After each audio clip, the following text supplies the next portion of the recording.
Hello and welcome to MAD in Liberia. MAD stands for Make a Difference.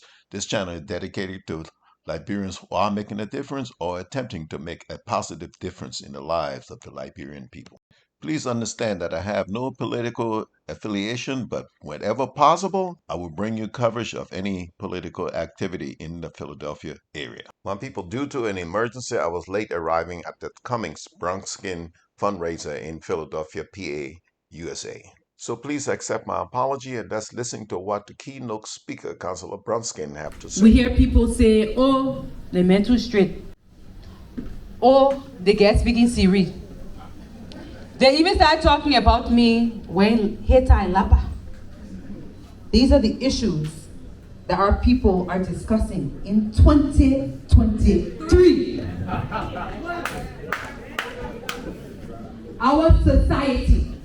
And while I am speaking to you in this room and in this audience, I am being captured live, I'm sure, on social media, and many Liberians will hear what I'm saying today. So I speak to you, but I speak to Liberia on ground. Our society is in rapid decline. Rapid decline. We see what's happening every day. We are in a desperate situation. Our economy is at a standstill. We have not had any notable and reputable investors engage our country in years. These engagements that should come to us instead fall in the laps of the Ghanaians, the Senegalese, the Nigerians. We will emulate and talk about the Senegalese football stadium, when in fact we should forget about the Senegalese football stadium and build schools in Liberia. While we marvel at the millions of dollars that the Ghanaians made in the tourism industry during the year of the return, we as Liberians should focus on the quality of our aviation sector and invest in ecotourism established by Liberians in our country. While we spend millions supporting Nigerian artists and dancing buka to their songs, we should make sure that we are manufacturing and exporting products outside of Liberia, including our own culture, instead of picking in the Nigerian culture. We have our leading politicians in our country, and I have no problem dancing buga because I must say I love to dance buga. But while we are importing, what are we exporting? What are we giving to the world of Liberia? Are our neighbors any better than us? No. There was a time I know my father had a great nostalgia for Liberia.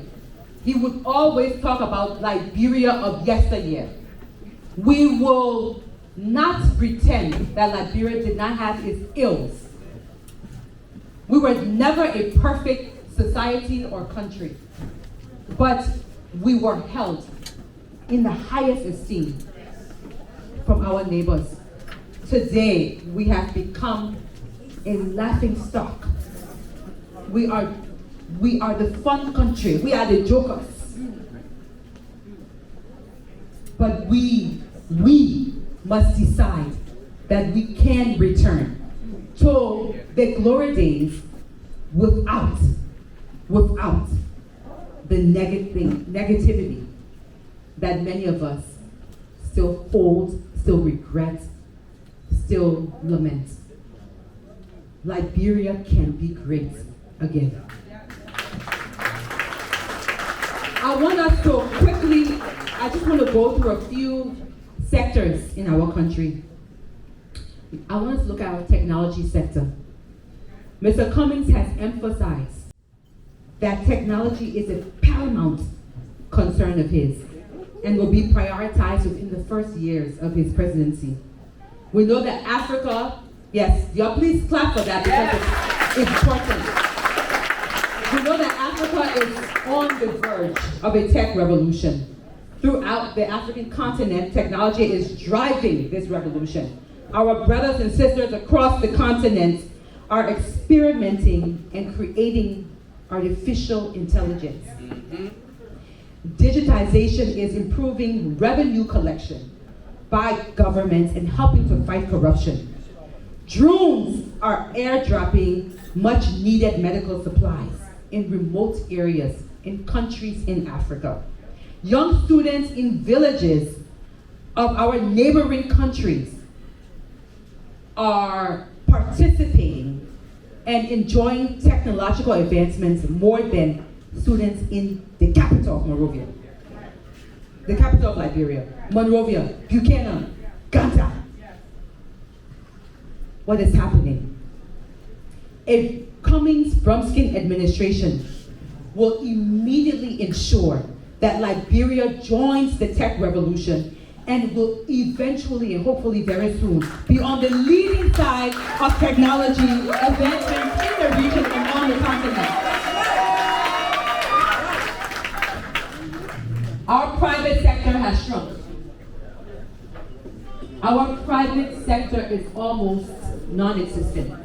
The government employs more Liberians than any other industry. That is a recipe for disaster. It's certainly not sustainable. I love when the audience will be engaged here. It's not sustainable. And not only is it not sustainable, but imagine the worst.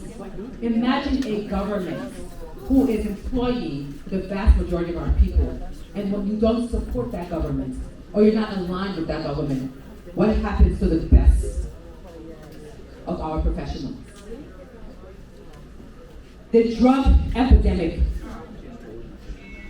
There have been videos going around of young men and women in Liberia, in Monrovia, who are walking zombies. What happened to us, our civil crisis? We would never, we in this audience, we who are listening, would do everything we could to ensure that the civil crisis that descended upon Liberia would never be repeated. But I can tell you what is happening right now with the drug epidemic in Liberia. It is a crisis that could potentially claim more lives than what the civil crisis did. I wanted to rest on you heavily. This is not talk. We have young men and women who are addicted to drugs. I used to work in the US when I graduated from law school. One of my first jobs was working as a lawyer in family courts in the Bronx, New York. I understand what addiction is. I understand it is very difficult for somebody to voluntarily recover or rehabilitate. It takes serious political will. Even the US government had to wage a war on drugs. But they understood the economic crisis. They understood the social implications. They understood the legal and judicial implications. And in Liberia, where we don't have the resources that the US government had to provide health care to help rehabilitate its citizens, and we are playing with this. You heard about the drug case that just happened? These men walked free. There's a new drug on the market called Kush. Our children are dying instantly from it. Young, beautiful young women, 12, 13, 14-year-old girls. They're having children who are addicted to drugs.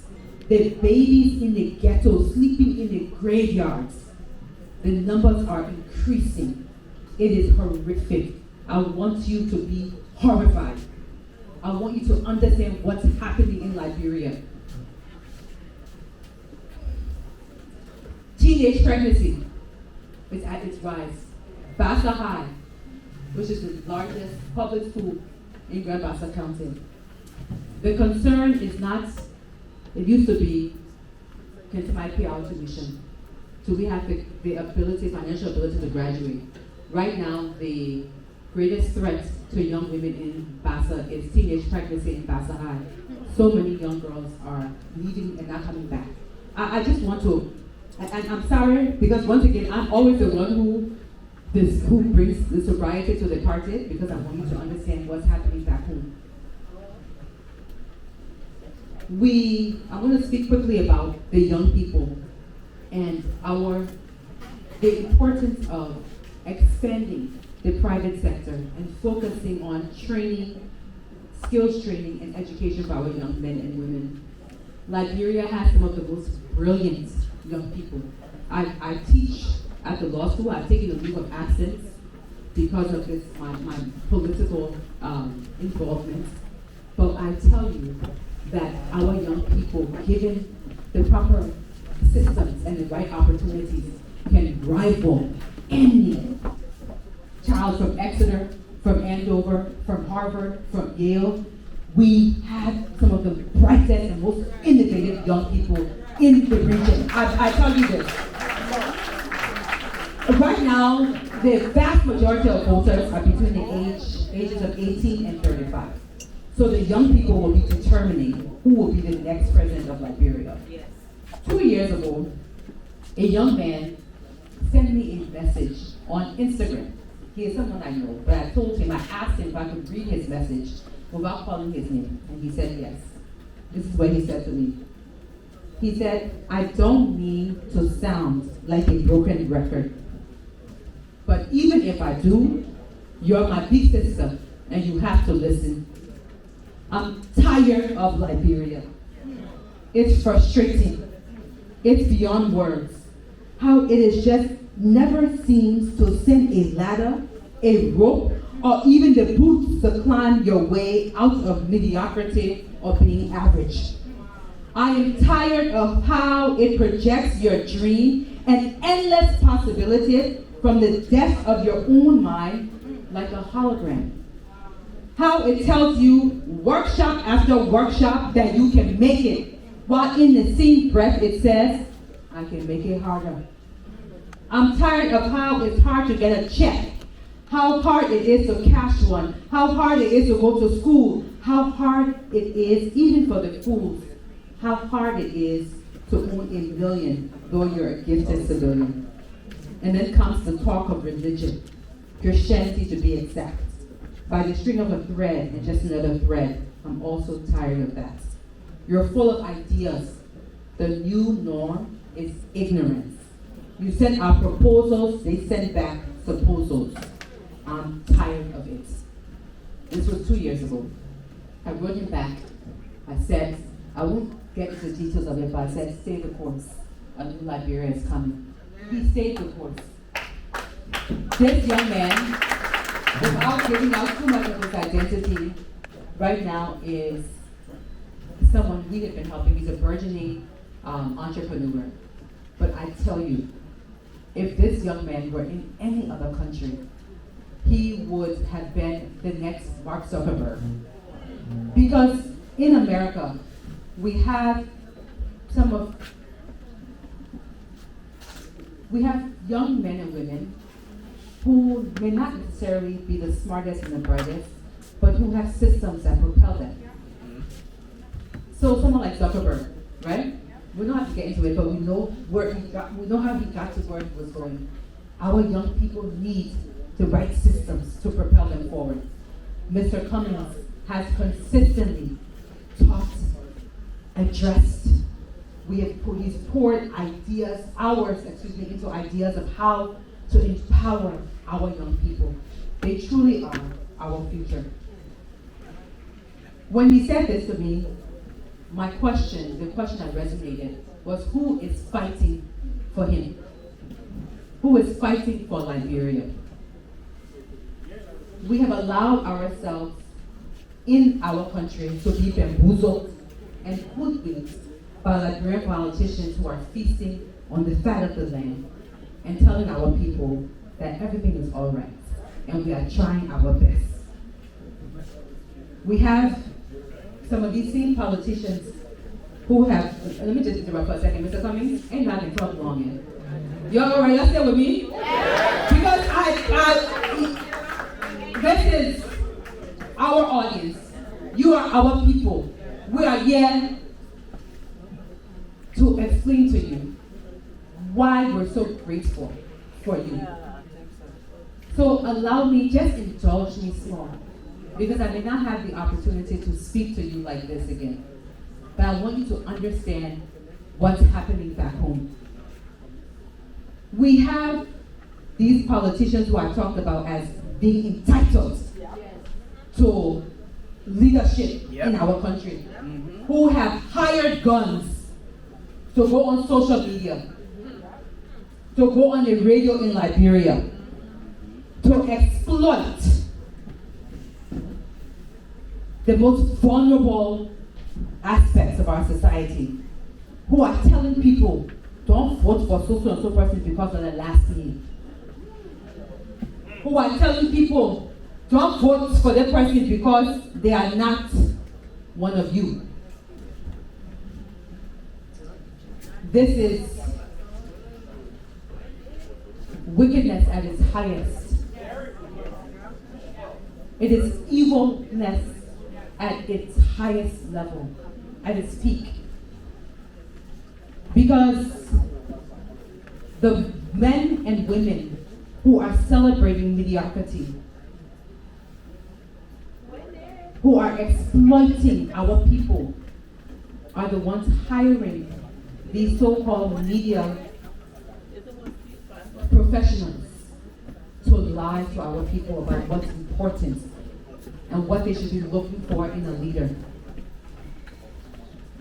We must stop accepting mediocrity.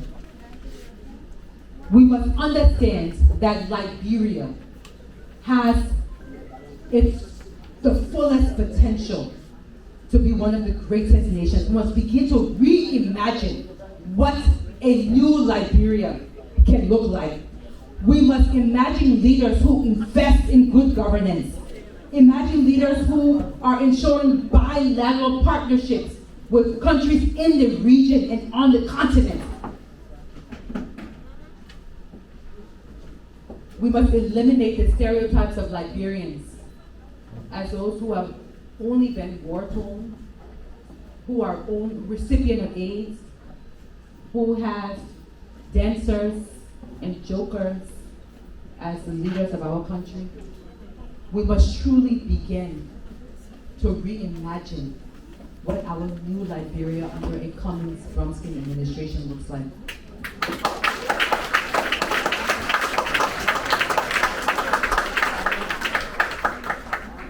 We must ensure, as I close, Mr. Cummings said something today that I think is so important. This idea of Liberian not just producing our own, but exporting agriculture, raw materials, our culture. We must now begin to think about what this new Liberia will look like after we are elected. We must begin to understand that we too can be the paradigm of academic excellence in our universities, our law school, that instead of us receiving Nigerian and Ghanaian teachers and US textbooks, that we too can export our own. I am humbled to stand here with you today. And I ask you, as I take my seat, to just join me for 5 seconds. Close your eyes. Reimagine Liberia. Reimagine Liberia. Reimagine a clean city. Reimagine a thriving economy. Reimagine ecotourism. Reimagine doctors who are graduating from our schools and taking care of our sick mothers and children. Imagine investments coming into investors and investments coming into our country. Imagine integrity in a man who loves his wife and his children, who is seated by a woman who loves our country, who understands the plight, the love, the liberation, the exuberance of Liberian women and what we bring to the table. I ask you to join us as Mr. Cummings and I begin to bring real change to our country, begin to bring integrity, innovation, and true love and patriotism. I want to thank you for allowing me to spend all of this time to talk to you. And we will, thank you, thank you, thank you, thank you, thank you. I am honored. Thank you, thank you, thank you. Thank you. Wow. Councilor Brumskine, let me borrow you for a minute. I know you came up here and you said all the good stuff. The one that resonated with me, let me just try it small. Well, I don't know, but I haven't met too many people who has intellectually challenged my mind. But I'm about to ask you the question. This is the question, right? You were born in Liberia. Yes. You started kindergarten in Liberia. That's true. Yes. What was the first book that was given to you that intimidated you then? Okay. What book was it? Well, in kindergarten, Uh-huh. that's so. Wait. For most of your clapping, you're not feeling it. What was the name of our book? How we call it book?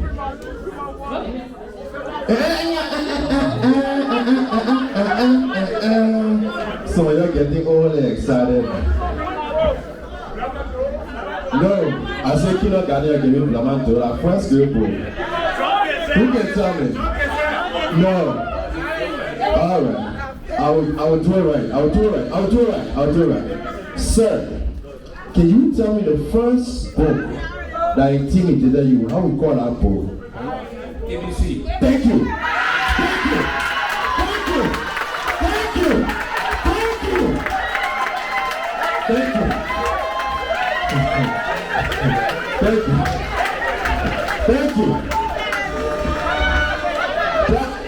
God sing as a song on this side, 1, 2, 3 on this side, 3 times on this side.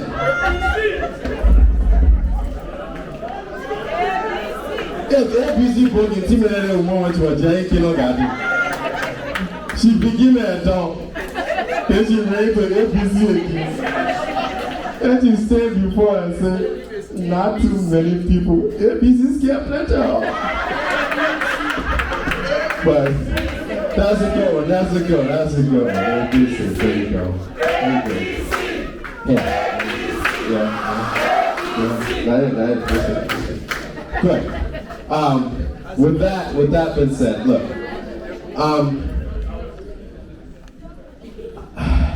I don't know how to say this, but we're not going to do much. We're going to halt it here.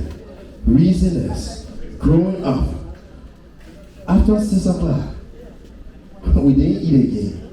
We were all saying, well, time to go to bed. I mean, at this time, I won't lie to y'all. My grandma was beginning if I eat on that. So, Mr. Russell and I are going to go table to table. We're going to make this fast. If we get to your table, just follow or just Jesus decide who are following him. Go to down there, get your food. Don't ask who fixed the fish, who fixed the chicken, that salad, just take it. You want it, take it, can sit down there. Alright? Mr. Russell, you ready? You with me? Good. Now, I'm going to tell you about the bar. Water, soft drink, Kool-Aid, and free. Anything that Jesus turned water into, you have to pay. And I believe it's $5. That's it. Anything Jesus turned water into, you pay for it. I will start with this table because I love red, I love blue, and I love white. Do you know why? Anything you say is true. Yeah, God. Let me go to Mr. Cummins. Mr. Cummins, you will answer all the questions for people here. Why let red, white, and blue? I said, don't man, too smart, man. I'm sorry, don't man, too smart. Don't man, too smart. We'll tell this table. I love this exactly. And I'm going to have you follow them as well. You left blue. To next, we're all let green. Oh, questions coming for you. For your teams. And then you as well.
Watching, and as I said earlier, I had an emergency, so unfortunately I have to leave early. Thanks for watching.